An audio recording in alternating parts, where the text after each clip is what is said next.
video mengenai tugas praktikum manajemen rekam medis. Perkenalkan, nama saya Sudevi. Di sini saya akan menjelaskan sistem penomoran. Sistem penomoran adalah tata cara penulisan nomor yang diberikan kepada pasien yang datang berobat sebagai bagian dari identitas pribadi pasien yang bersangkutan. Nomor rekam medis berfungsi sebagai untuk pencarian identitas pasien, konsultasi dokter, dan pengobatan pasien. Setiap rekam medis memiliki nomor rekam medis untuk mempermudah petugas rekam medis mencari berkas rekam medis. Perkenalkan, nama saya Patricia Desi Angela Simbolon. Di sini saya akan menjelaskan mengenai assembling.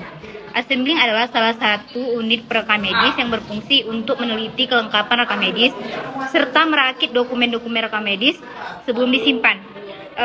Dokumen-dokumen ini yang telah diisi oleh unit pencatatan seperti dokumen rawat inap, rawat jalan, serta instansi pemerintahan. Penunjang akan dikirim secara bersamaan sesuai sensus harian setiap harinya. Maka praktik dari assembling ini akan dipraktikkan oleh rekan saya Hotma. Perkenalkan, nama saya Hotmarinya. Di sini saya akan mempraktikkan cara assembling. Yang pertama yaitu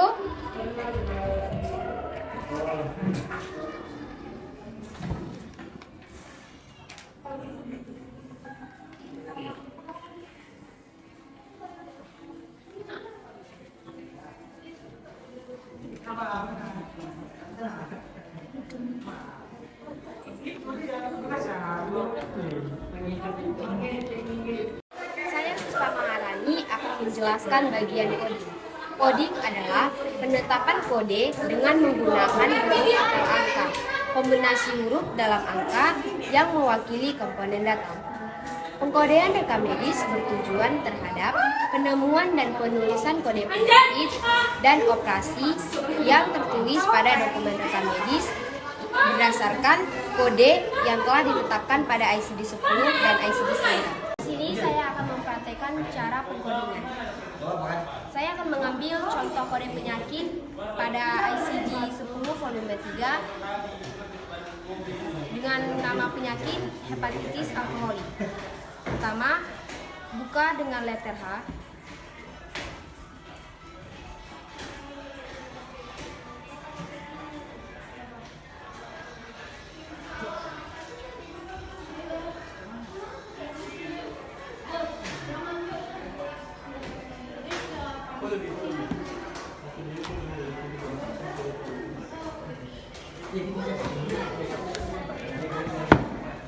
Pada ICD-10 volume 3, kode penyakit hepatitis alkoholik ditemui yaitu K70.1 yang terdapat pada halaman 317.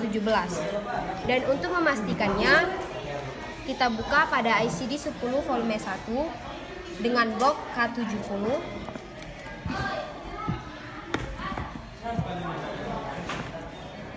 Maka di sini ditemui K70.1 benar bahwasannya merupakan kode penyakit dari alkoholik hepatitis yang terdapat pada halaman 518. Dan untuk tindakannya, kami mengambil tindakan yaitu fisioterapi. Tindakannya diambil pada buku ICD-9. Perkenalkan, nama saya Agnes Aspasia. Saya bertugas sebagai filling atau penyimpanan.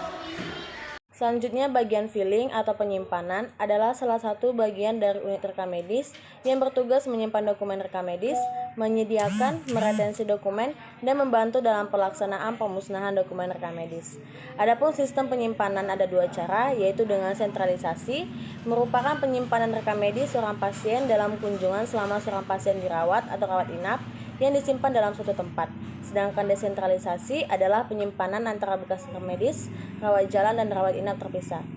Adapun bentuk atau model penyimpanan ada dua jenis, yaitu dengan alfabetis, merupakan sistem penyimpanan rekam medis berdasarkan abjad dari nama pasien, dan menggunakan nomor, yaitu sistem penyimpanan rekam medis berdasarkan nomor rekam medis yang diberikan kepada setiap pasien.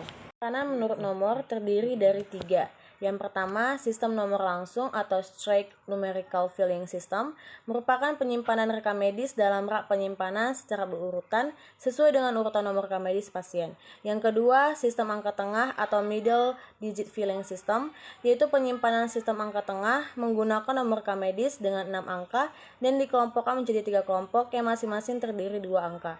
Yang ketiga, ada sistem angka akhir atau terminal digit filling system, yaitu penyimpanan sistem angka akhir. Di sini saya akan menyusun dokumen rekam medis berdasarkan nomornya. Di sini tertulis nomor rekam medisnya 00, 07, 06. Dan di sini tertulis ada 06 dan 10. Kita lihat dari angka akhirnya. 06 maka disinilah nomornya 06 sampai 10.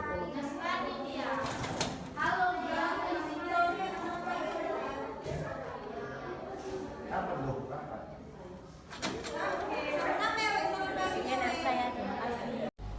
Baik, saya Sania Nurul Iman akan memaparkan tentang alur dan prosedur tugas analyzing dan reporting di unit rekam medis pada sebuah rumah sakit di bidang pengumpulan data.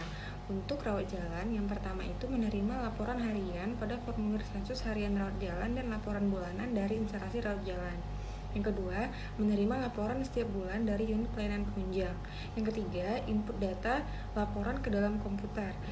Yang terakhir, cetak laporan sesuai dengan jadwal pelaporan dan atau sesuai dengan permintaan manajemen.